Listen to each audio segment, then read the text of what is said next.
שלום וברוכות הבאות לדוקאביב 2021 בסינמטק ברחבי תל אביב ואונליין.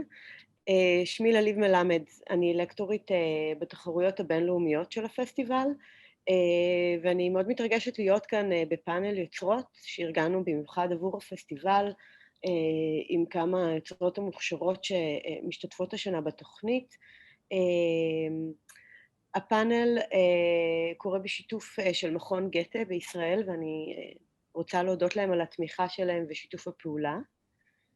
הסרטים שנדבר עליהם כאן יהיו זמינים באולמות ואונליין עד ה-10 ליולי.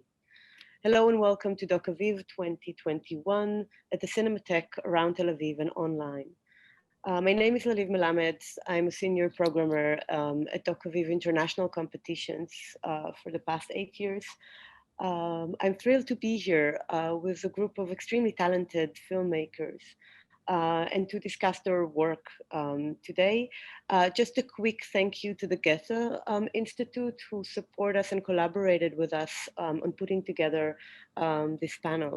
The films that we're going to discuss today are available to watch in the theaters and online until July 10th. So hello everyone, and I wanted to ask you to start by maybe introducing yourself and your film.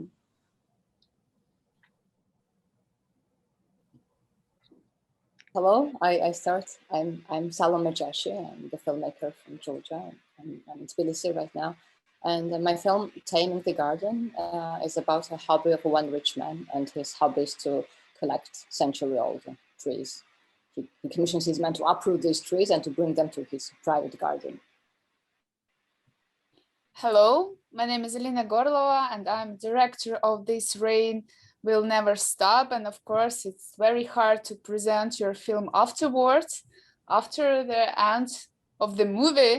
And yes, but I could say that I wanted to make a film about the opposite sides in our world, about war and peace, and probably, yes, and about one family, one protagonist inside these opposite sides.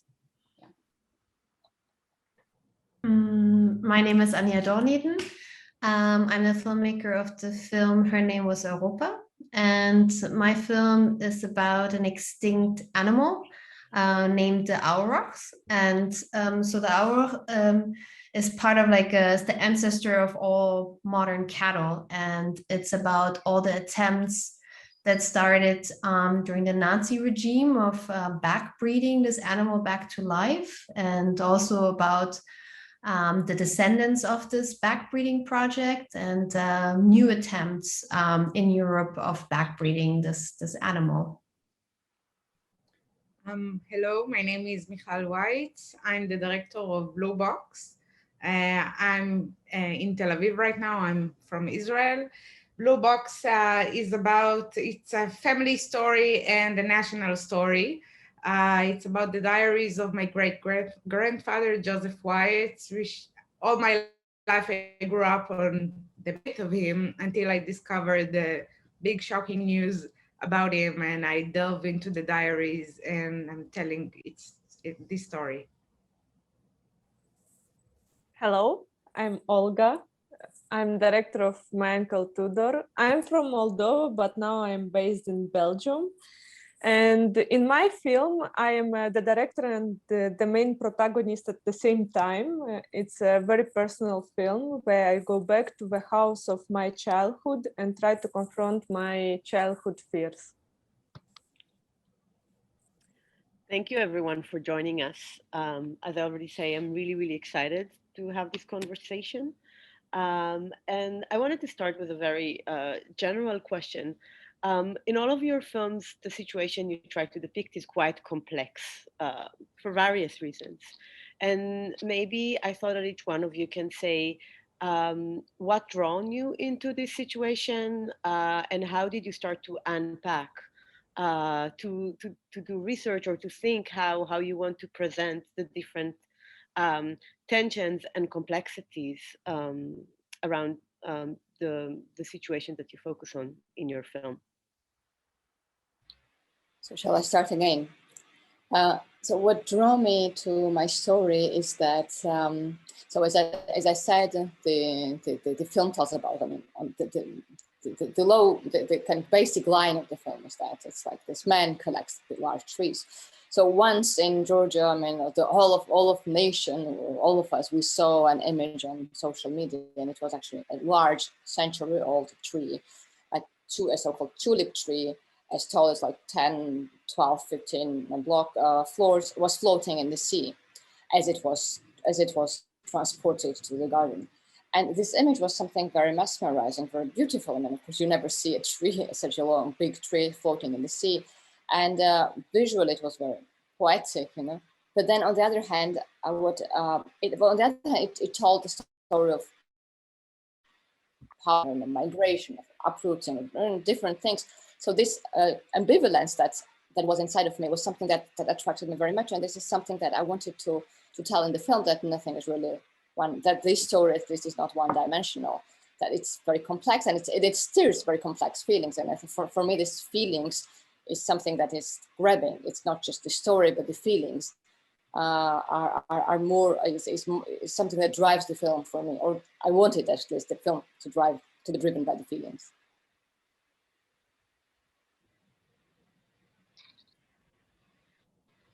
I can talk now.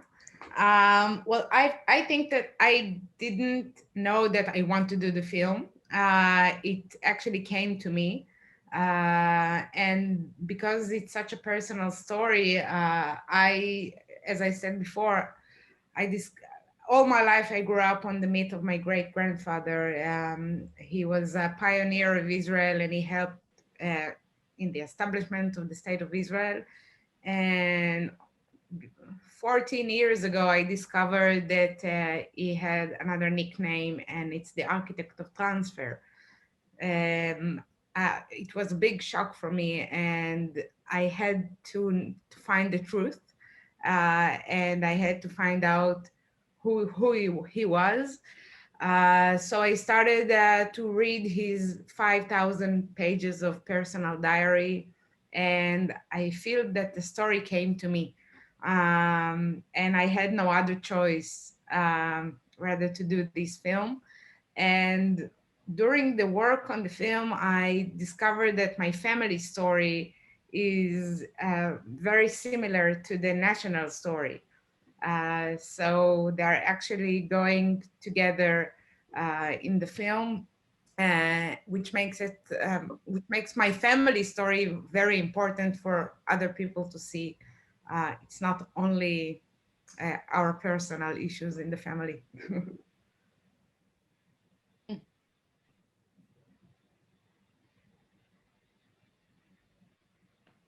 Should I start? Yeah. Yeah, I could start. Yes, actually, I wanted to add that I had also some visual experience in my case. And I think it's very important because it's like the cinema, it's visual art. Yeah, and so I had this experience in Donbass, in war zone. Honestly, part of my relatives were from there, and it's so important that I visited this area, and I saw this beautiful like nature, and I decided that I want to make a black and white film, and it was like a first impression. And then I decided to find, I don't know why, but I decided to find male protagonist for this story. Later, when I found out Suleiman's story, Andrei Suleiman's story, I understood that I could combine in this space different countries. So I could create some rhymes between Donbass, Ukraine, and Syria. And probably it was like a first point for me for this film.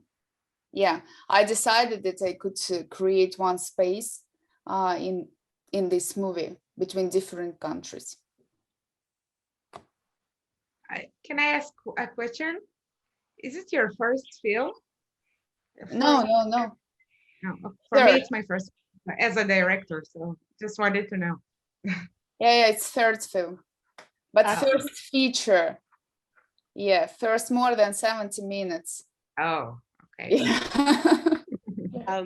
Actually, Anja and Olga, before we go to you, maybe we can each one say if it's her first film or not, because that was something that I was also wondering about when I saw your work and how mature and sophisticated they were. In my case, it's my second feature.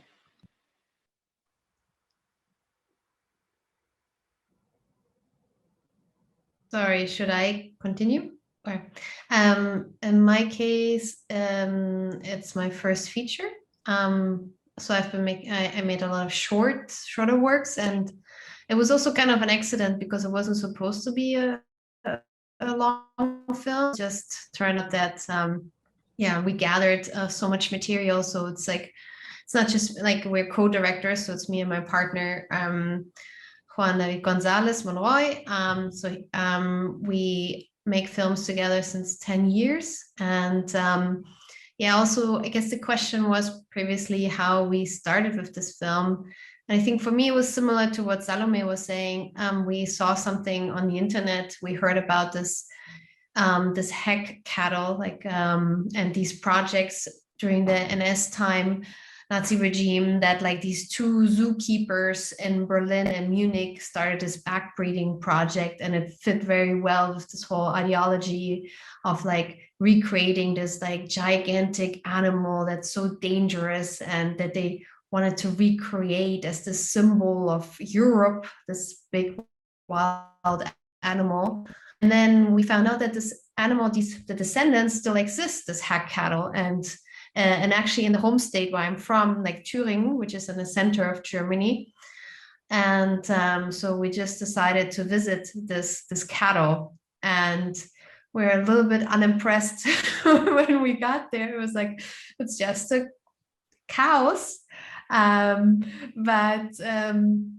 So we were like, then from the farmer we met, he told us about these new projects in the Netherlands of these backbreedings who are using much more sophisticated ways of DNA, extracting DNA, and then trying to like set markers and really have it a much more scientific background. And then from then we met this person who built like an actual Aurochs model for a museum, was in the process of building that. And then we met the so-called cattle whisperer of Germany, who kind of so we met, like it was like just this research, like from one person we met this other person, I guess. So also that explains maybe why it became then a feature, because and at one point we just had to say, okay, enough. We have to stop this process and then make it into a film. And yeah, so it was like this historical element that started us on this research, and then it was a lot of coincidences and people we met along the way.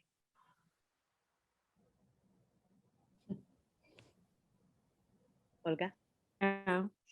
My film is short. It's 20 minutes long, and but I studied 6 years cinematography in Moldova, and then 2 years documentary filmmaking at Doc Nomads and Erasmus Mundus joint master degree program in documentary filmmaking. And this film is my graduation film. I don't know how many films I've done before during these years of studying cinema, but it's my first personal film, and usually I used to do films about other people, but in all films I tried to deep in psychology of the people I was shooting and making film about. And at one moment I thought that it's not very right from my side that I'm asking from people something what I cannot do, because I asked them to talk in front of a camera about cancer, about death, about love, while and I felt that I need to do the same to develop as a filmmaker and as a film director. But another trigger was a video which my a very good friend showed me about another friend, a Russian filmmaker, Alexander Rastorguev, who was killed in Africa, but he made a really great, amazing, and profound films. And he said that your film should start from your biggest pain. So I started thinking, what is my biggest pain? And I came out to some childhood memories, which I wanted to find answers on questions which were haunting me for a long time. So that was my my very difficult decision if I should do that or not. Yeah, and that's how I came up to this film.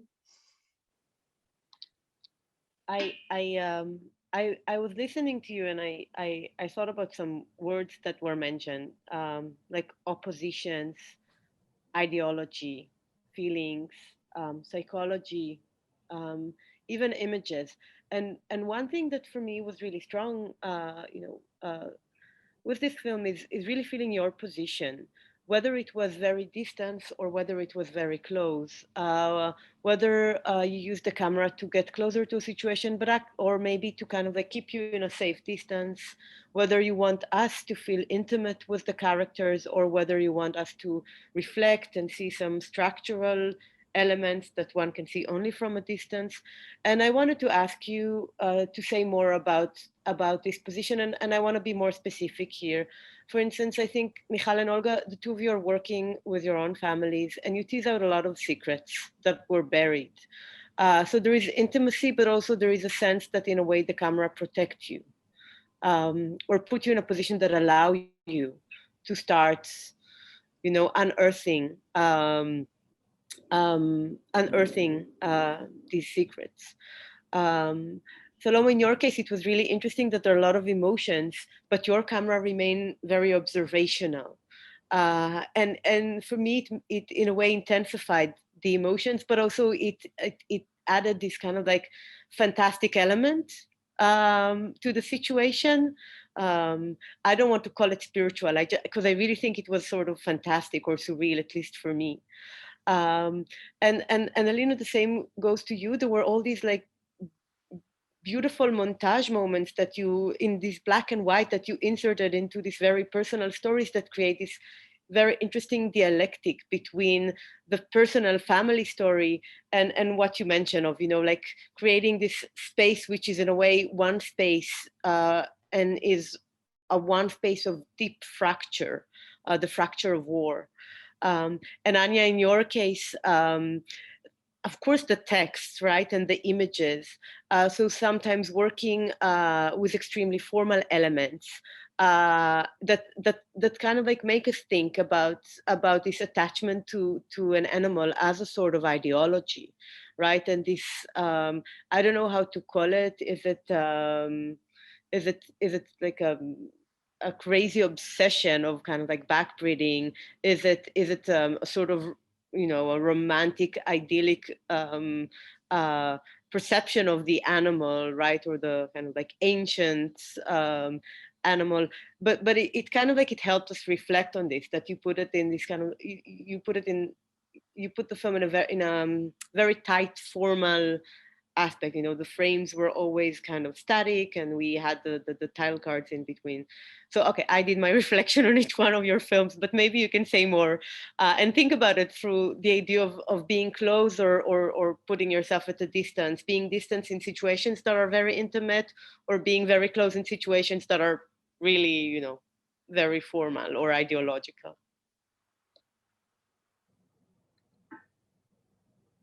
Let's do it the other way around. This time, Olga will start.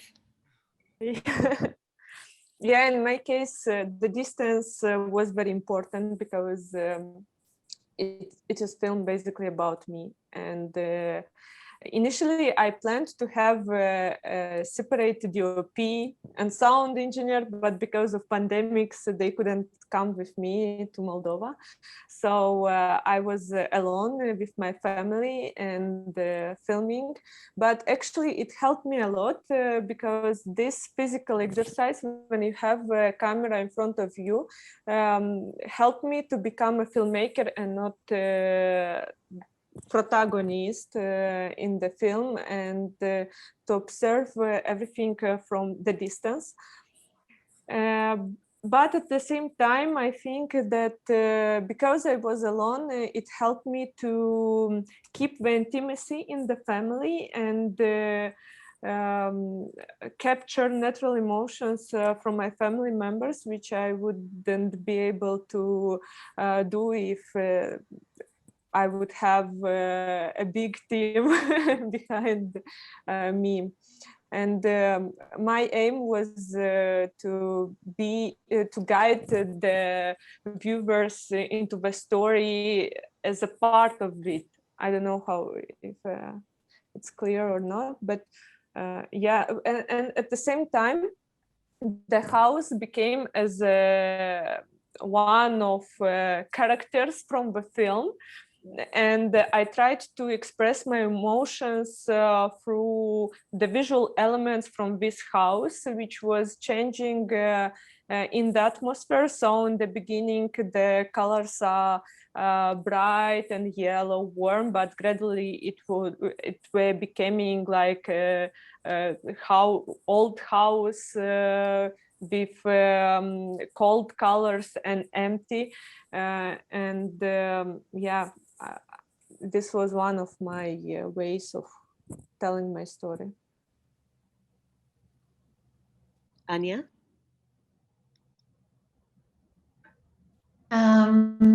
Yeah, I mean, in terms of distance, we had cows as our subject, so they're very bad interview partners.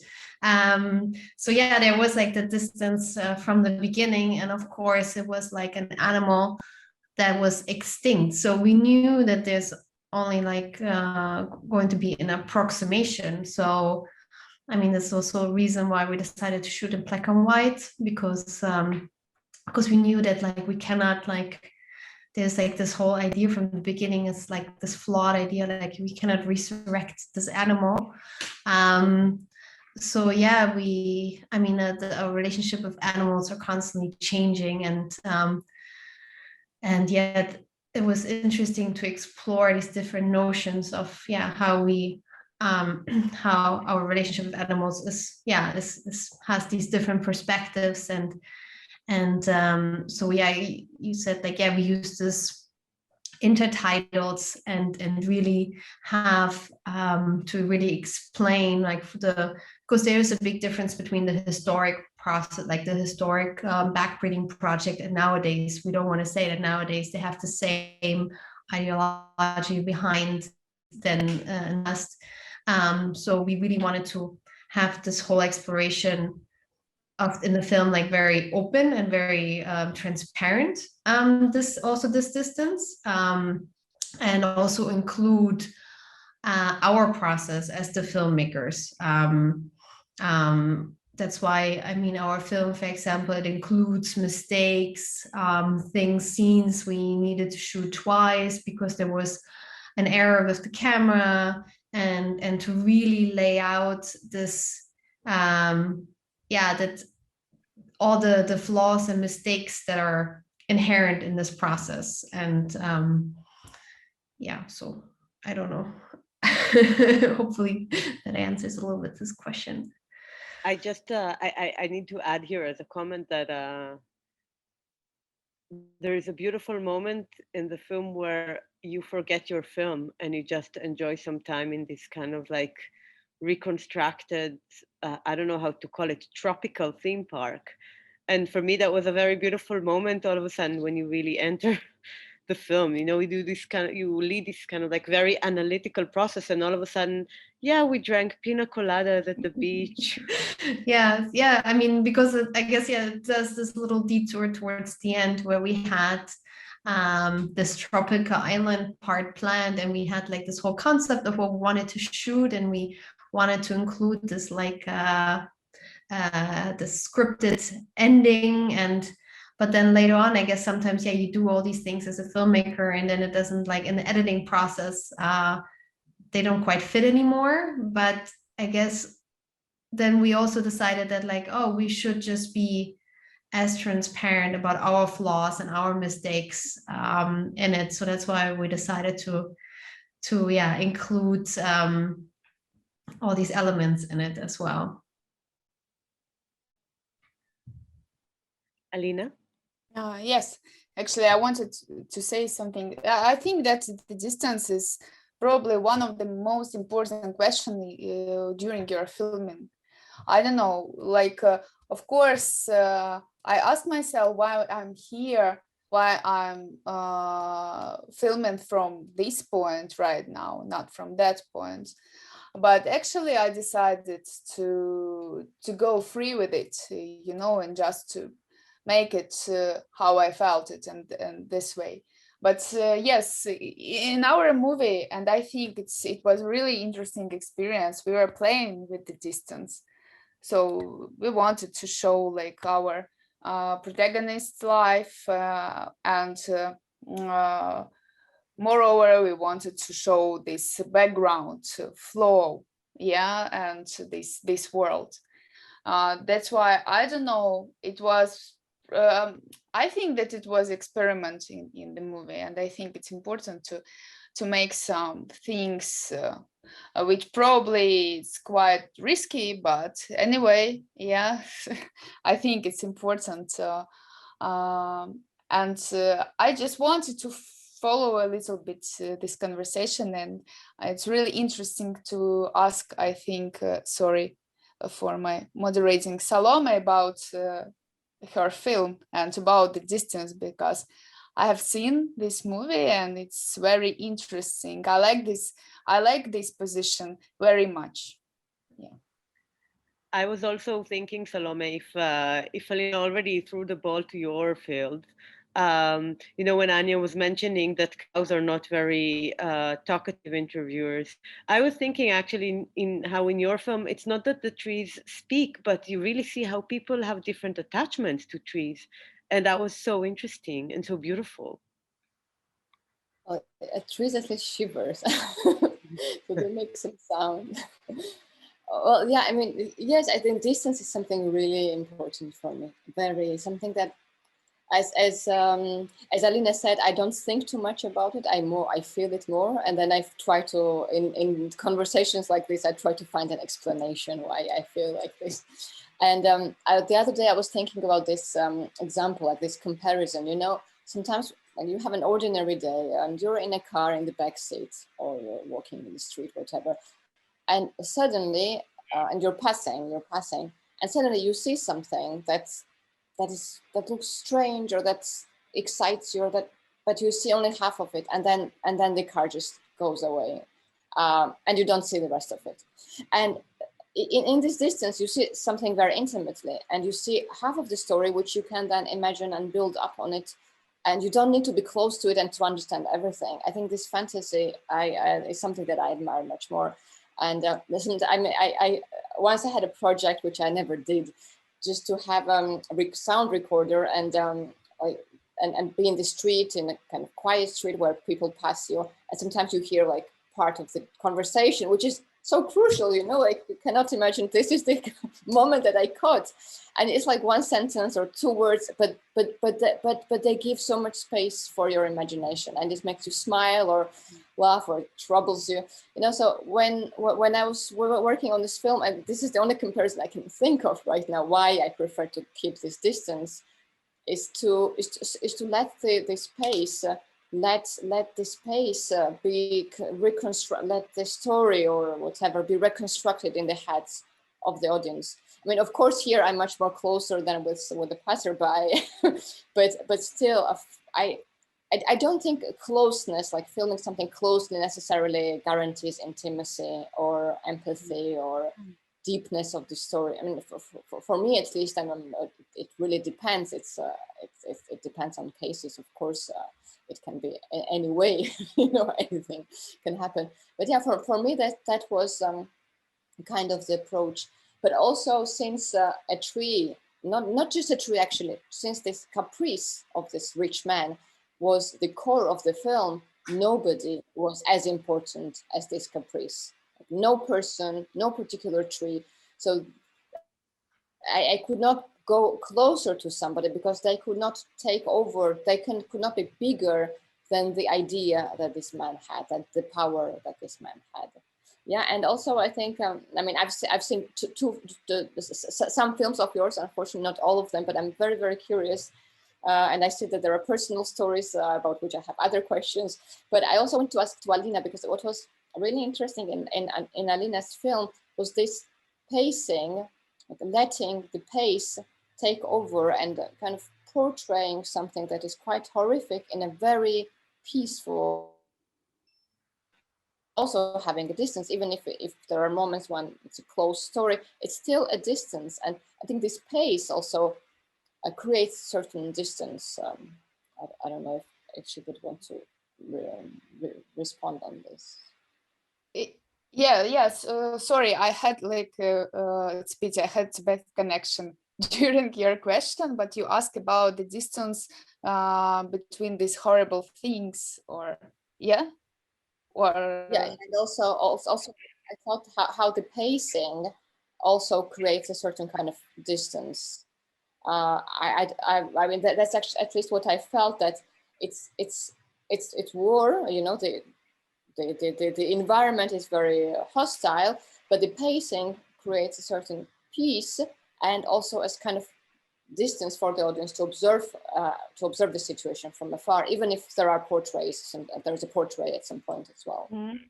Yeah, I think that it's very important to understand that here in Ukraine we have a lot of films about the war, and we have a lot of news about the war, and I think that it's my own distance inside myself, because it's really painful. It's really hard to to keep it inside your heart, I could say it, and that's why you are trying to protect yourself in some way, and you're trying to answer some questions. Why it's going on? Why, for example, okay, right now it's it's here in Ukraine, but tomorrow it will be in another country. And I think from this, because of this, I decided to try to understand the nature of such conflicts between the people. That's why, and it was my I don't know. Do you have all of you? Do you have some a secret topic in your film? Because, for example, I had such topics in my film which I wanted to explore a little bit in some way. So it was my secret topic was, for example, why actually, from which point the war actually starts, and why we are so why we decided to create this such glorifying parades, war parades. In one, on one hand, on the other hand, we say that the war is something very bad. So it was very interesting for me to explore this again, opposite sides, even probably in our humanity in some way. Maybe it sounds a little bit ambitious, but it was my secret topic. I actually have a lot of questions about secrets that I think I could find in all of your films. But I was thinking when Salomé was saying about that first of all, that distance allow you to brings in imagination in a way, right? Because it creates this gap, but also how important distance was for her. I was thinking about Michal films where there is distance is, to my view, Michal, is completely impossible. I mean, not only because you're working on this family stories and there are all these intimate attachment, but because it is kind of taps into the national story, and people here are very attached to the national story. And people here are also very attached to the idea of the family. So family in Israel is sacred, and all of a sudden you want to ask question about this heroic figure or about this, great grandfather figure. So in a way, it's impossible to work with distance. And I wanted to ask you, how did you tackle Oh, this? I felt that I'm doing a very intimate film, and not only because I dealt with my family members. That was intimate, of course. No need to say more about it. But yeah, I think it's the national story is here in Israel. It's very fresh. We're a new country, 70 years. It's not that long, and we are living every day the establishment of Israel and the very existence of the country because of the conflict. And the subject of 1948 and the year of the establishment of Israel, it's a kind of an open wound for people in Israel. And it's a topic that many people find very hard to talk about. And in some places, I can even call it a taboo. So I think that people they're watching the film and they are feeling that they have the feeling that I'm talking to them, or it's very personal, and almost everyone in Israel has a great grandfather that did something that was a part of the establishment of the state of Israel.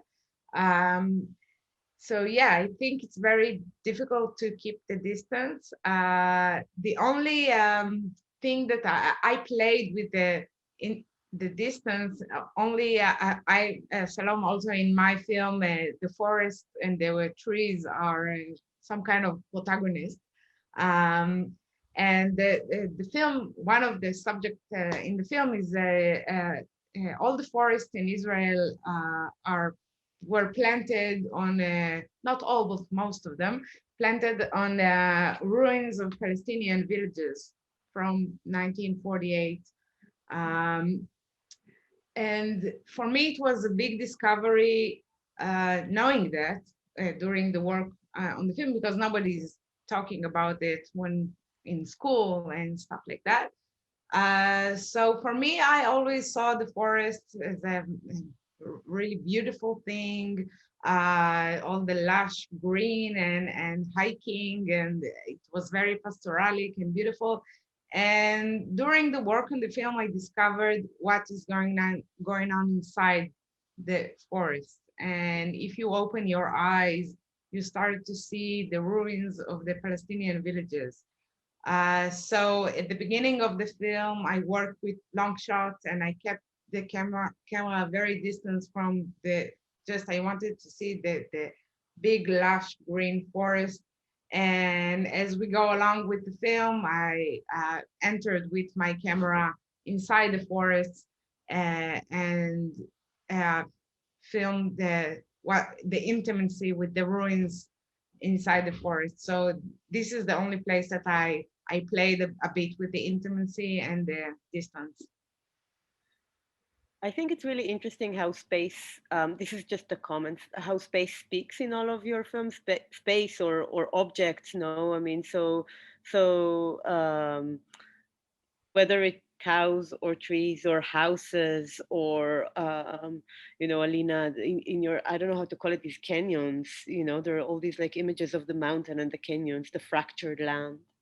But as I said, I had a lot of thoughts of secrets when I saw your films, in a way that might find strange, maybe. But I mean, as I said, with Olga and Michal, I mean, there is a secret.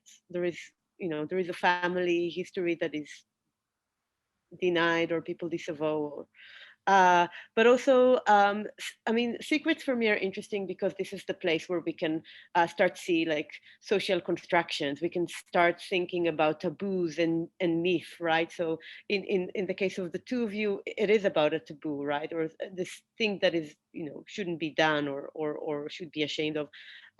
But I mean, for instance, in Salomé and Anja, for you, it's there's like these figures of mystery in your work. First of all, the cattle itself become a mystery, become a sort of an abstraction, a source of fascination. And Salomé, with you, first of all, the honor of the garden is the one big mystery, but also the trees themselves become mysterious in a way, you know, become mythics, creatures, and then thinking once again this notion of you know, mystery as a sort of secrecy. I think, Alina, it really resonates what you said about our fascination about war, right? This thing that on the one hand we criticize, on the other hand we you know, admire or aestheticize. So I thought a lot about how in your work you try to reveal something to us. Um, so I don't know if you want to say something about that, or what does it mean to reveal something, to unveil? Yes, I want to, because this idea of secret is really interesting. I mean, we speak about the secret in different ways. For example, with Michal and Olga, it's an actual secret. I think what Alina was mentioning, there is a secret that could be in the film, that could come through the film, or maybe it's hidden in the film. And yeah, for me as well, there is a secret in the film, which maybe is not very clearly articulated, but that's the whole I mean, that's the whole attraction, because for some people can see it as the way they would see if they would see the real process, you know. And for example, like the beginning of this secret is that when I would pitch the project, at some point I thought I should not mention this, or should I mention this? And I would look at the audience and think, maybe I should not say this. But when I was making the film, for me, this film was not about trees or about this process. It was about men and manhood. And this is the starting point of the secret, that like the kind of understory that goes in the film. And sometimes I would say, no, I should not say this, because then, you know, when you speak with the funders or, you know, potential partners, you don't think how they will react on this. Because it's something very personal, you know, how you perceive men and what right you have to speak about men or be critical of them. But anyway, yeah, there is this understory in the film that speaks very much about manhood. And yeah, there are certain elements, there are certain kind of puzzle which you as an audience can reconstruct and see this layer, but also it doesn't necessarily have to be there. It's interesting that you mention it this way, because it all of a sudden there is so much in common here, because it is this kind of like obsession of reproduction in a way that is a very kind of like masculine thing, no? Obsession of the breeding, right? The you know, the foresting, the you know, the prolongation of war. I mean, Olga, I don't know if you want this kind of like obsession about reproduction that is very, you know, it is about manhood in a way.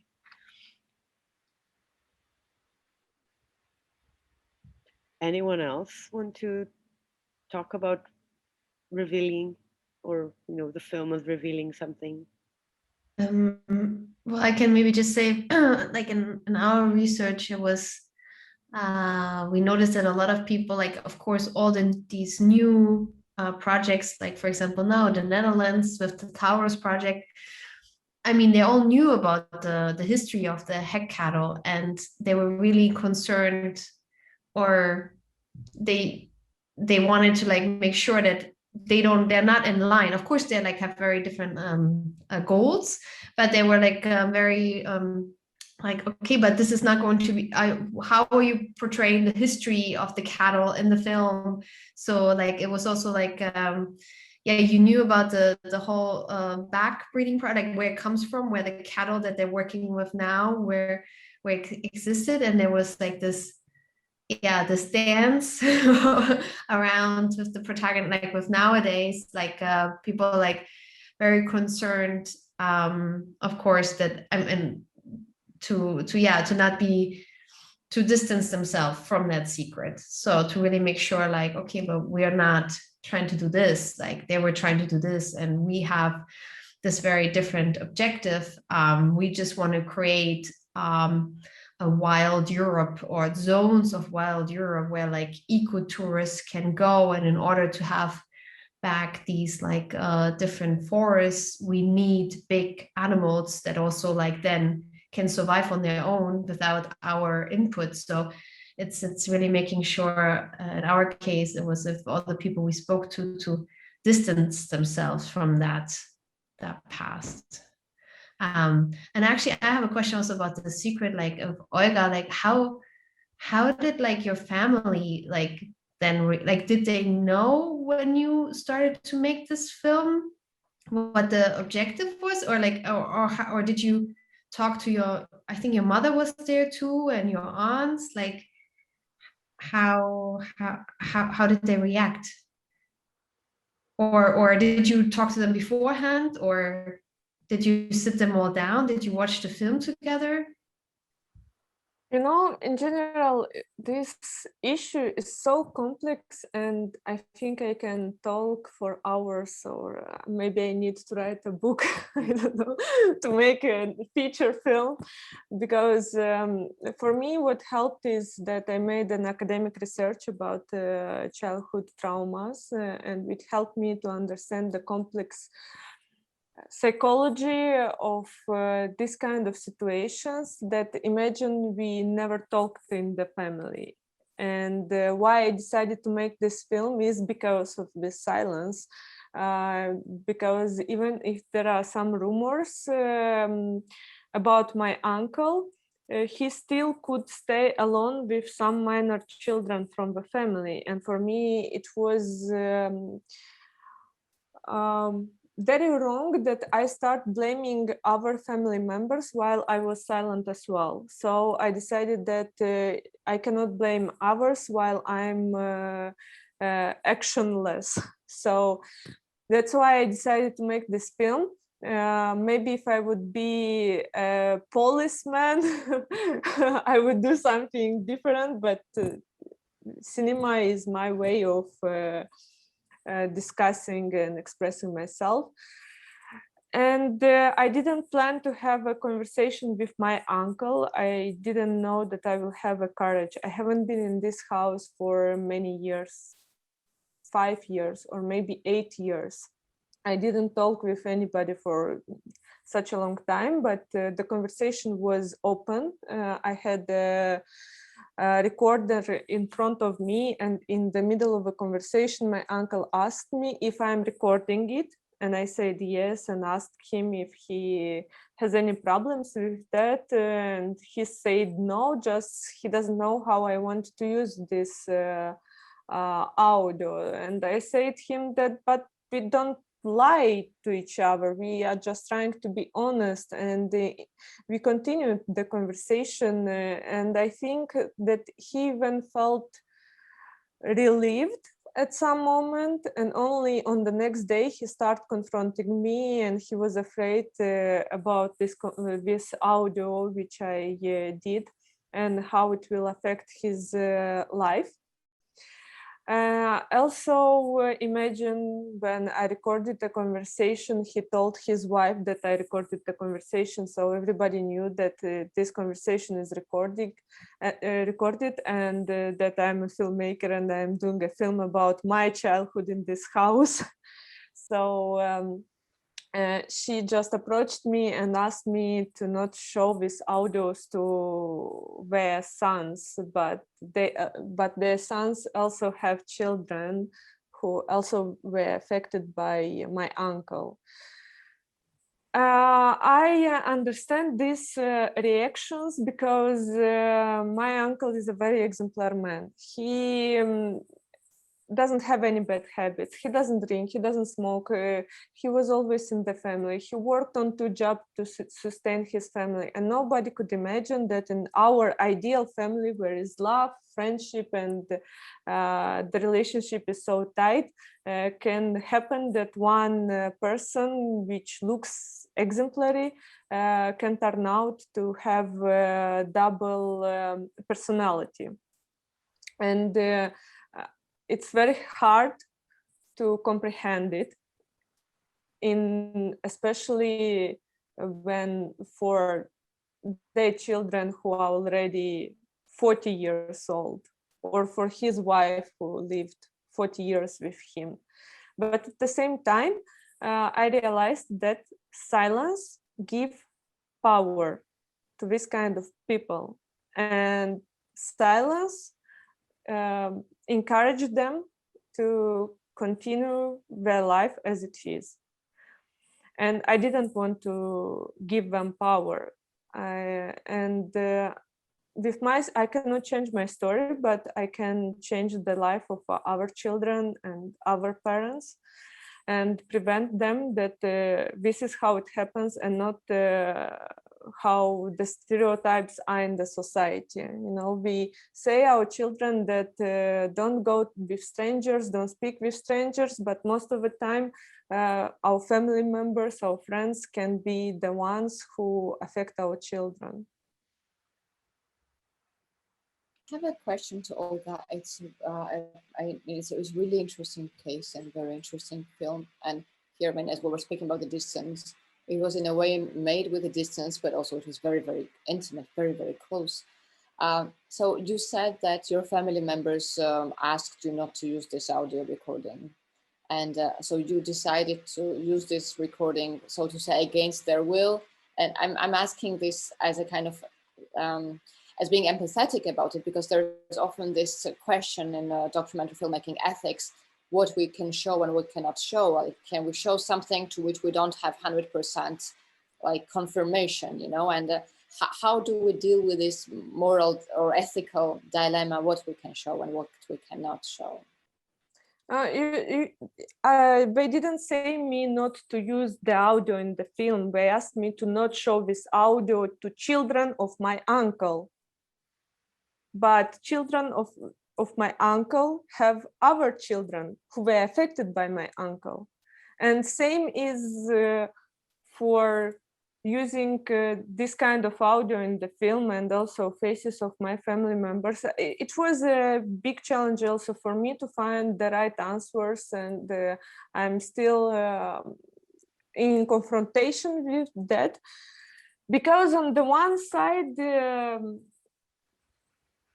yeah, it's like such a topic which no one family would like to uncover, but when the statistics are so horrible that every second girl encounters an abusive behavior from an adult, and you cannot demonstrate it.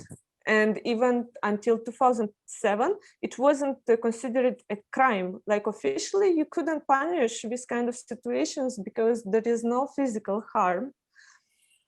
And at the same time, all information which we have and which is public is more based on study cases which are reported to the police, but it's only 10%, and they don't show the reality.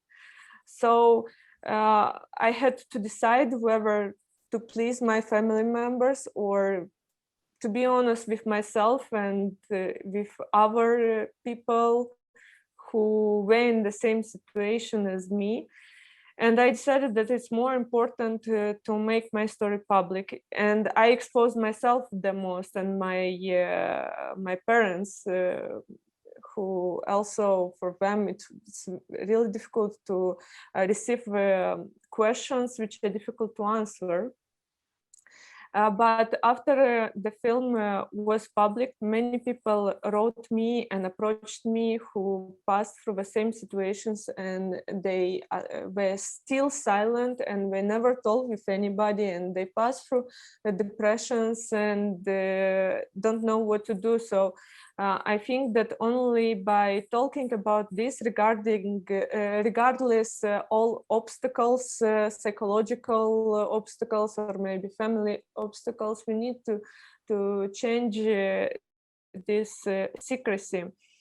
But because of ethics, I still decided to not show this film in Moldova, for instance, to protect the identity of our family members.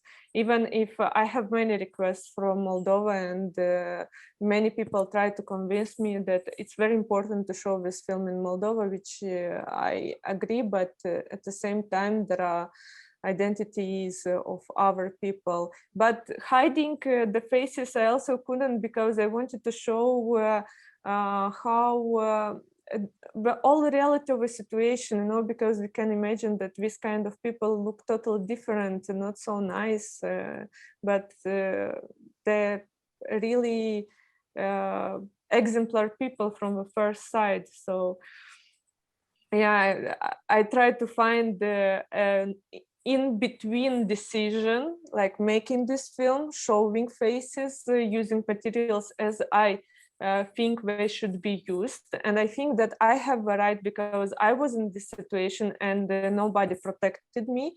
And I know our people who were also affected by the behavior of my uncle. But at the same time, just to protect my other family members, I decided to not show this film in Moldova.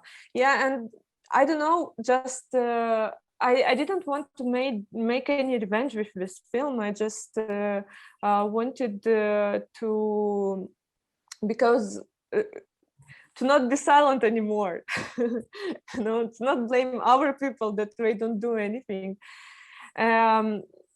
But 3 weeks ago, my uncle, he fall down and now he's paralyzed. So I don't know how to explain it, but I think that the universe makes him to be alone with his thoughts and to find a way with accepting his deeds and understanding that he was wrong. I think about what you were saying, Olga, about, you know, in a way that it might affect your family and your relationship, but you have the responsibility to expose this. And I think, you know, this is a documentary film festival, and so often many of the conversations here is about what difference do the film make, right? How do they intervene in the reality they depict? What I mean, you know, these days it's very popular to speak about impacts. As someone working on documentary, I tend to be very skeptical. You cannot measure how a film affects people, and you cannot expect a film to change the world, but film can move things, and sometimes these movements are very, very nuanced. When we thought about a title to this talk that brings together, you know, very different films that speaks also about very different themes, we called it giving form to power and empowering form. In Hebrew, it sounds, I need to say a bit better, לתת כוח לשפה ושפה לכוח. So to think about the relationship between a mode of expression, a film, an aesthetic mode of expression, a visual mode of expression, and power in its most, you know, in its most brutal way sometimes. And this is something that I wanted to maybe ask each one of you to reflect on, how if you can say about one formal decision that you made as a way to unpack the powers you were criticizing or working on. For instance, Michal, like you were saying, you know, it was about like shooting the forest from a distance, and then as soon as the kind of like the plot thickened, that we start kind of like unearthing this violent history, to go deeper into the wood. Olga, you mentioned about how to depict the house, right, and how it changes throughout the film. So if you can, I don't know, which one of you maybe reflect in one way how a formal decision you make as a filmmaker affect also the kind of power relationship that you portray, or the kind of ideology or history that you try to portray in your film.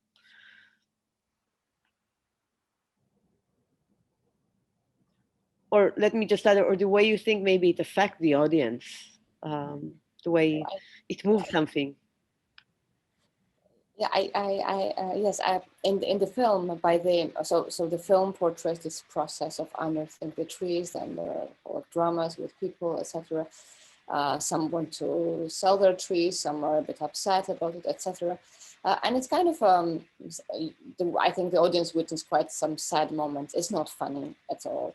But at the end of the film, I wanted to totally subvert the film. And this is, I mean, you don't see the millionaire in the film. For those who have not seen the film, I will make it clear from the beginning. And he's not in the film. But I wanted to show his position at the finale of the film. So while most of the film is kind of serious and like it's full of drama, personal dramas, at the end we see the collection of the trees from his perspective, and his perspective is very triumphant and very kind of joyous and very, I don't know, playful. I don't have the right words, but anyway, it's very pompous. So that was a very clear formal decision for me to totally turn the film by the end and to kind of portray him as the winner, and in a way, in this sense, also give his ridiculous self, if I can put it more straightforwardly.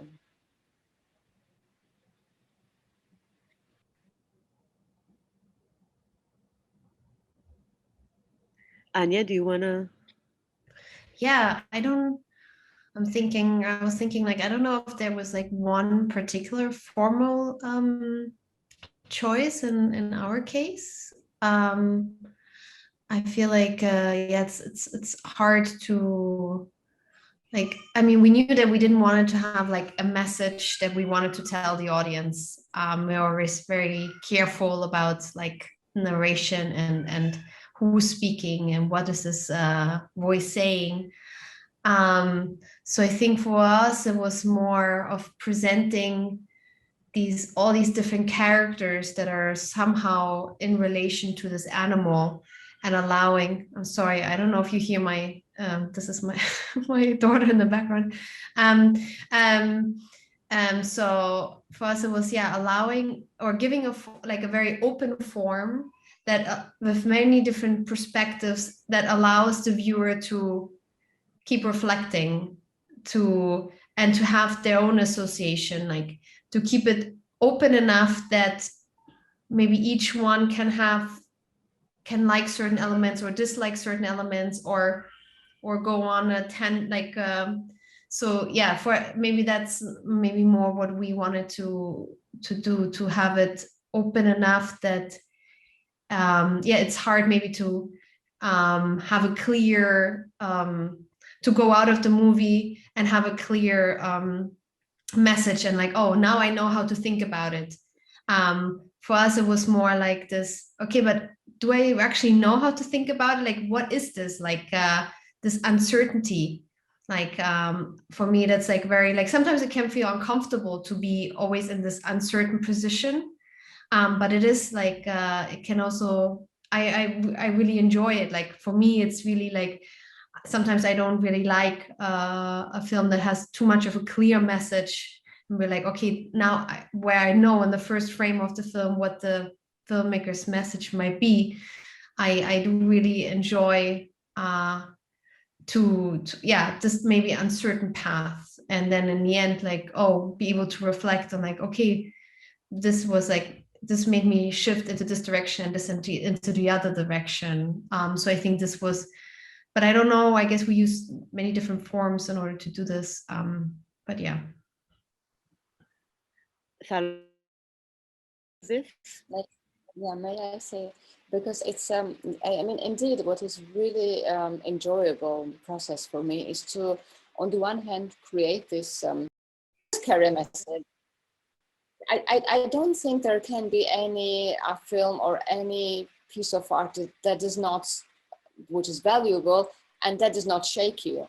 And it shakes you. I mean, even the shaking is a way of carrying a message. And of course, I mean, you kind of give freedom to the audience to take this message or to take this like shaking as they feel like it, but still it should shake you. I don't think a film that kind of has like no message at all is a film that is very, very neutral, can steer emotions, can make you feel anything. But yeah, I mean, it's really it's something very ambiguous, or it has two things, you know, like you let the freedom to the audience, but also you do put some seeds in there from where the plant grows in the audience. Alina, you want to add something about formal decisions or moving the... Right now actually I'm trying to understand where it could be in my film, and maybe it's this decision that we didn't put any captions in our film with some countries.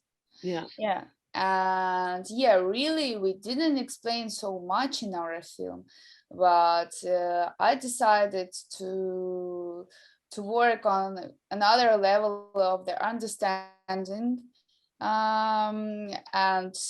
Yes, I understood that probably my audience, the audience of the film, will be not so big in this case, but nevertheless I just wanted to try to speak on another level, and probably to use like a visual language and probably some metaphors to speak with the audience really on another level.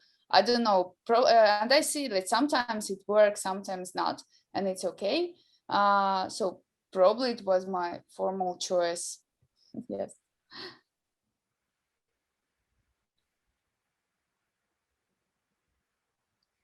Olga? There are many formal choices in the film. One of them was really to speak more through symbols in a symbolic way and use metaphors like spiders and caterpillar. But also the last scene at the dinner table where people are blurred and the focus on the elements, small elements. It was an advice from one of my professors, but which I had in my head. But during this dinner, I felt in a way that I need to shoot this way. And the dinner is repeating 3 times, appears in the film.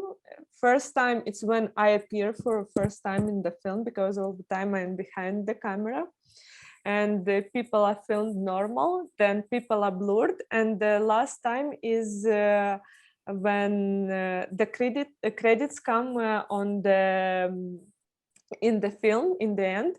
And when my aunts are singing a song together, and you can hear the spoons, the dishes, that it's the third time when the dinner appears again, but every time in a different way. Michal? Well, my big decision in the film was how to treat archival footage. I have a lot of archival footage in my film. In the film, we're talking about one of the film's topics. It's about the national narrative, the national Israeli narrative, and the story that we all grew up on. And it was very important for me to do some kind of a separation between the propaganda archival footage, the Israeli propaganda films, all the colorful, happy films that present the state of Israel in a very certain way and tells a very certain narrative. And when we are listening the quotes from my great-grandfather's diaries, we are seeing footage archive footage, which is not propaganda. And for me, it was very important to draw a line between the story that we all grew up on and the reality. And that was my biggest decision, I think. And for me, it was the artistic way to deliver an important message in the film. And also maybe to demarcate, right? I mean, this is the national narrative and this is how to maybe complicated it. Yeah. We're reaching the end of our conversation. I still have a page full of like small stuff I wanted to ask you about failures that Anja mentioned, about next projects, about families. But perhaps we'll leave it for the next film. Hopefully, hopefully by the time you'll send it to us, we will have a festival in person and would be able to bring you here as well. For now, I wanted to thank all of you, for joining us from all across the globe, and also to thank you for your work. It's been a pleasure to screen it here and to hear audience engage with it. So thank you so much for joining me today, and thank you for these beautiful reflections. Thank you very much. Good luck, everyone. Thank you. Thank you. And nice to Bye-bye. meet you. Yeah. Bye. Bye.